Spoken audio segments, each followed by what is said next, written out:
திண்டுக்கல் அருகே கரட்டலம்பட்டியில் சுப நிகழ்ச்சிக்கு பயன்படுத்தக்கூடிய டெக்கரேஷன் பொருட்கள் எரிந்து நாசம். 1 மணி நேர போராட்டத்திற்கு பின் தீ கட்டுப்படுத்தப்பட்டது. போலீசார் விசாரணை. புதன்கிழமை காலை 10 மணி அளவில் கிடைக்கப்பெற்ற தகவலின்படி திண்டுக்கல் மாவட்டம் வெள்ளோடு அருகே உள்ளது கரட்டலகம்பட்டி கிராமம். இந்த கிராமத்தைச் சேர்ந்தவர் விக்னேஷ். இவர் திருமண வரவேற்பு, நிச்சயதார்த்தம், சடங்கு, காதுகுத்து போன்ற சுப நிகழ்ச்சிகளுக்கு மேடை அமைப்பது, பந்தல் அமைப்பது, டெக்கரேஷன் செய்வது, அலங்காரம் செய்வது போன்ற பணிகளை செய்து வருகின்றனர். இவர் நிகழ்ச்சிக்கு பயன்படுத்தக்கூடிய பொருட்களை கரட்டலம்பட்டியில் தனக்கு சொந்தமான குடோனில் வைத்துள்ளார்.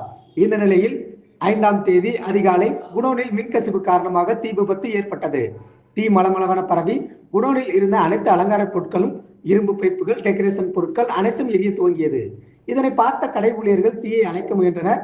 ஆனால் தீயை அணைக்க முடியாத காரணத்தினால் உடனடியாக திண்டுக்கல் தீயணைப்பு நிலையத்திற்கு தகவல் தெரிவித்தனர். தகவல் அறிந்து சம்பவ இடத்திற்கு தீயணைப்பு வண்டிகளில் விரைந்து வந்த தீயணைப்பு துறையினர் சுமார் 1 மணி நேர போராட்டத்திற்கு பின்பு தீயை முழுவதுமாக கட்டுப்படுத்தினர். இந்த தீ விபத்தில் குடோனில் இருந்த அனைத்து பொருட்களும் எரிந்து நாசமானது. இதன் மதிப்பு சுமார் 20 லட்சம் ஆகும் என இது குறித்து அம்பாத்துறை போலீசார் வழக்கு பதிவு செய்து விசாரணை மேற்கொண்டு வருகின்றனர்.